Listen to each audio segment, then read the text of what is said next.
conflict. Conflict. It can get heated. It can get uncomfortable. Where I am now, it took a lot of failed relationships. It's about sitting in discomfort because it doesn't feel good. You'll see it's a fucking skill. Powerful skill that takes discipline and work. Because without that, like, how do you problem solve? To actually say, hey, that hurts me. I'm not in control and I'm vulnerable with you. More than 50% of the population in the United States have divorced parents. I want to go off that point because you said something earlier that I'm like, I want to challenge, because you're like, well, we have this arrogance that we can make it work with anybody. And part of me believes, okay, yes, I understand why you see it that way, because the malleability to how you are as personalities, that's fine. But there's the other 50% of that, which is the other person. Mm-hmm. And to say that you can work with anybody isn't entirely true, because there's that other 50% that you have to either say, I don't want to be with that person, or I want to. So there's like a contradicting kind of statement that goes there. I understand what you're trying to say, but like, to the people out there that are trying to find that relationship, It's you. like, yes, what you're saying is it's you. You can change, but then it's like, do you want to change? So can you explain that? So for me, here's the basis of that belief. Like I mentioned before, I have a lot of strong relationships in my life, right? Both with women, men. There's the other aspect that I'm a coach, and I can actually impact someone into a transformation, right? Influencer. Yeah. So with that, like, I've been able to build relationships with some of the most difficult people. Like you. Like, for example, like with Moses, our relationship was forged in like confrontation, because Moses was, similar to Paola, very resistant to confrontation. He was shut down. So like my influence, this comes into the arrogance. And now when I say arrogance, I'm looking at it as a thing that I know it's a bit of a overinflated ego. So it may not be associated directly with reality, but it goes into my confidence. So it's an empowering belief that I choose to keep. So with that being said, like, I've been able to influence people to be individuals that can be in a relationship with me. Which is no walk in the park. Yeah, like, when did you push Paola into conflict resolution? So going back to that story that she said, like, she would fight with her brothers. So this is, I'll give you that scenario. We had gotten into a couple of little tips, and this is like early on. This is like, we're still in high school, not even a year into our relationship. And for those of you who don't know, I had a bit of an anger issue in high school. He was kind of scary because he didn't talk. I was like, he's either going to shoot up for school. He's gonna fight you guys. That was it. Well, and You're not listening. Now, yeah, I had a very big trigger about not listening. I got into many fights that started with me saying, "You're not listening to me." So I had a bit of an anger issue in the sense of like this emotion would take over me, and I wasn't violent towards. It was very in control in the sense I wouldn't ever be violent towards her. But what would happen is like we'll have something that's causing tension, and I'll try to talk about it, right? As soon as any emotion, like as soon as I raise my voice a little bit, Paola would shut down. She would shut down and just like become like a stone that I couldn't even like move. So that would be extremely frustrating. And I remember one day specifically, we got into an argument. She shut down in that way. And then I left my house really upset and just went walking around town, literally looking for a fight. I was walking around town looking for a fight. And luckily it was too late that there only was like, drunk undocumented individuals, which I was like, maybe I can find. Nah, they're freakishly strong. There's that fight to end. But like, I had to go through that from my end to like, number one is manage my own anger. But then one day I saw her older brother Henry come at her about like, I need to use the computer. She was on the computer. Her brother comes into the room. He's like, I need to use the computer. You guys know how arrogant Henry can be. So he comes in and starts pushing her. And for me to see her, first of all, to be a boyfriend watching your girl versus her brother fight is very awkward and uncomfortable because you want to step in to protect your girl, but this is her brother. So it's like this weird dynamic. So you're like frozen and like, So I was frozen in the corner, didn't know what to do. But to see Paola stand up, square up with her brother, push him, and them literally start like elbowing and pushing and wrestling each other to the ground, I was like, oh, she got fight in her. So how come I don't get that shit? Like, what the fuck? And that was literally the conversation we had. Fight with me about it. Then he picked the fight about it and said, wait a minute. Why won't you fight me? I was like, bro. But that was like that transitionary point to your question, because once we talked about that, for you tell me if I'm wrong, but for you, it made you realize that you had this different approach towards me, and it let us really talk about it, and let me express what I desired, what I needed to feel connected, which was, I need to know when you're upset and what you're feeling. I need to dive into the world with you. And with you needed to feel safe that going into that vulnerability wasn't going to, end in like violence or whatever it was. Yeah. And drive the other person away, I feel, right? I know with me sometimes that like, when it comes to confrontation, especially with like my significant other, it's like, what's the right tone? Because I feel like it doesn't matter what you say sometimes, but it depends how you say it. And I learned a lot from relationships and from my mom constantly always yelling at me as a kid. But like my girl and I, we have two different confrontation styles. When I was younger, it was just bark right away, bark. And with her, she barks and I get quiet. And it's not because I'm shutting down. It's mostly because I need to process the way I feel, because I know that she's a little bit more sensitive than I am. So if I just jump off of my initial feeling, it's going to create a bigger problem. Mm-hmm. So I have to explain to her sometimes, like, I'm not shutting down. I don't dislike you any less, but like, I just need to shut the fuck up so that I don't say something that I'm going to wind up paying for out of anger. Yeah. And it's just like trying to figure out like that balance, because we're so different in that aspect. It's funny because I don't find myself to be particularly sensitive, and correct me if I'm wrong. I don't find that I'm that sensitive about things that typically women are sensitive about.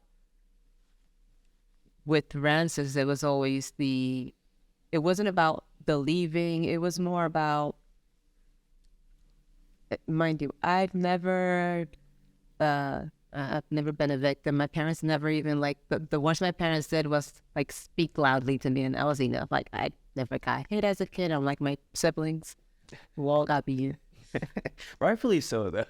I'm just like, I'm not Dominican that way, so I don't know the type of So for me, it was always the conflict avoidance, and also knowing that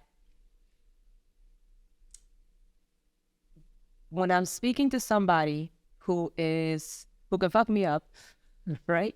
Like, I'm aware of those things, and I don't know if it's growing up in certain places. It's like, I know who I can take, I know what I can take, but I'm also not gonna push certain buttons. And it wasn't like, oh, I'm feeling unsafe around Rances. It wasn't a him thing. It was just like, I'm not going to go to a place where I can put myself in that position, because I think that's dumb. Yeah. Some people start pushing buttons, start hitting. I'm like, why you do that? The punch, then you can't take it. So you shouldn't. But anyways, so it was about knowing like, hey, we can go there, we can have these discussions. It can get heated, it can get uncomfortable, and I think it's more about the discomfort. Conflict resolution is about sitting in discomfort because it doesn't feel good, and that's the part of the party that we talk about. Like, it doesn't feel good, but it's what you get after that. Like, it's coming through the other side that builds more tolerance for those discomforts. So that's what I had to learn, to sit through an uncomfortable situation, to actually say, hey, that hurts me. And I am trusting you, the trust aspect of it, to not hurt me. So why? And it takes a lot of time to get from point A of feeling like I can tell somebody that I just felt hurt by, to tell them that, and it feels like you're giving up your power. You're giving up, and I was very much about being in control. I didn't like getting drunk. I didn't like doing things because I want to be in control. Mm-hmm. So learning to that about yourself of like, I'm not in control and I'm vulnerable with you. It's a lot. It's a lot, and it takes a lot of time and a lot of vulnerability and discomfort.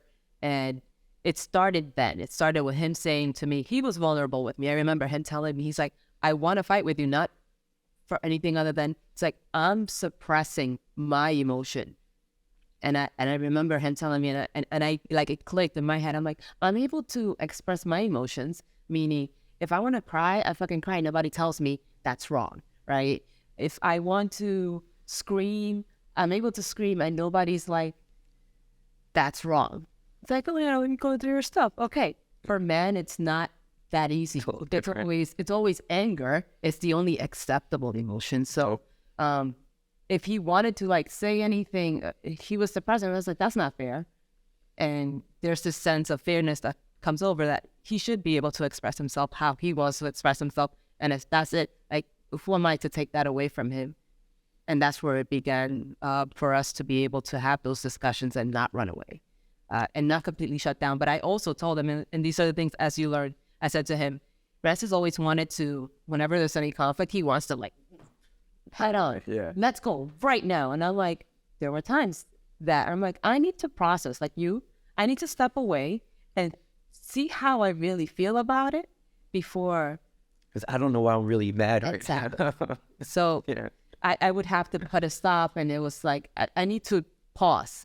Because it's not going to be, you're not going to get to the bottom of it. We're just going to I'm just going to end up trying to hurt you. And I'm talking just for me, because I can be petty as hell. So, like, no, this is not conducive to the feel heard. Those are really refined skills. Very. It takes time. Yeah. And going back to the point done, and why I think people say you're lucky, is like the opportunity to work on those skills. Like, I didn't have that opportunity. I didn't have that opportunity till I met Rancis. And again, like Rancis, as a coach, you were forced, if you're going to go into a relationship with Rancis in any form that requires to get a certain outcome in that relationship, you're going to be forced to go into conflict resolution. And that's a pretty hard skill. And Rancis, I didn't think, 5 years, 6 years we've been working together. That's 365 days of opportunities for 6 years. Yeah. That's why I changed so much in such a short amount of time. I don't think people that are aware enough have that opportunity. Like, I think about like my sisters, or I think about some of our clients. I look into the opportunities that they get in order to go into the conflict resolution. They don't necessarily have that if the other person doesn't have that awareness or skill. And I think it's like important to like, the reason I'm highlighting this is because if there's anything that anybody can improve upon, whether it's for your career or whether it's for an intimate relationship, is conflict resolution. Like, it's an actual fucking skill. Like, go on LinkedIn, you'll see it's a fucking skill. Yeah. Because without that, like, how do you problem solve? And it's a thing that, from the career side, you and I have seen that it's of value. When we're doing consulting for companies, it's something that we have to teach the entire company how to do. We had to do it with our company, and now we're doing it with other companies. Mm-hmm. So yeah, I agree with you that it is a very powerful skill that takes a lot of discipline and work towards. And most people may have a root belief brought to them by, by their upbringing, by environment, that is like, no, the point is to avoid conflict. And if that's the premise, then you're never going to go into, how do I get better at conflict resolution? Because I shouldn't get better at that, because I should just avoid conflict. Because like, there's multiple things right now that reminded me of like the martial arts training. Like, for me, martial arts is like the bedrock of my perspective on life, which is like, number one is conflict. If in a conflict, obviously martial arts is based off of you being able to express yourself physically in a aggressive manner, if you will. If you hesitate at any moment during that, it is a problem. Jay, you can speak about this. If you hesitate, it's a problem. You're going to pay for it dearly. And then the other aspect of that goes into like, you have to go head into that situation, no matter how scared you are of that tunnel, of that cave. That cave is super scary. You're going into the ring to fight this person. It's the scariest thing you can imagine, and you have to go in. And then that's when you discover more about yourself. So like, it's like in a relationship, it's like going into all those moments where it's like you're terrified of like, is my wife gonna leave me because I show this weakness about whatever? And then you think, oh, that weakness is a perception within myself of what's supposed to be. So now you go in even with all that fear, all that, you go in with courage and you present it. And then this, the part where, to your point, it's like the luck comes in, is like, if you're able to do that with a person that is aware enough, and that person's able to, even, I'm not talking about like the level of communication that we have, someone that you can present a vulnerability to and shows you their ability to deal with it, like that is lucky. Because I can easily see where you can be in an environment where you're talking to a lot of people and you're self-aware and you're working on yourself, all this, but everyone around you rejects it. Like, I can see how that can build a belief of like, no, this ain't possible, So yeah, I agree with that aspect. I think it takes time. So like, I have a coaching situation that reminds me of that. Like, I'm not willing to go into conflict in that space yet. And there's like rapport building, there's building trust, there's getting to understand their way of thinking. But then you have to understand is like, well, I'm a coach, like that deals with like understanding people's ways of thinking.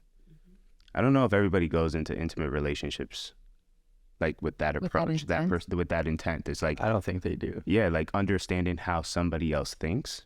And then like one big thing is like not taking things personally, which is like a really big thing. Yeah. And then understanding like that there's another skill that's involved in conflict resolution, which is like empathy. It's like understanding where you're wrong. And that's a really hard fucking thing to do, especially if you have inflated egos.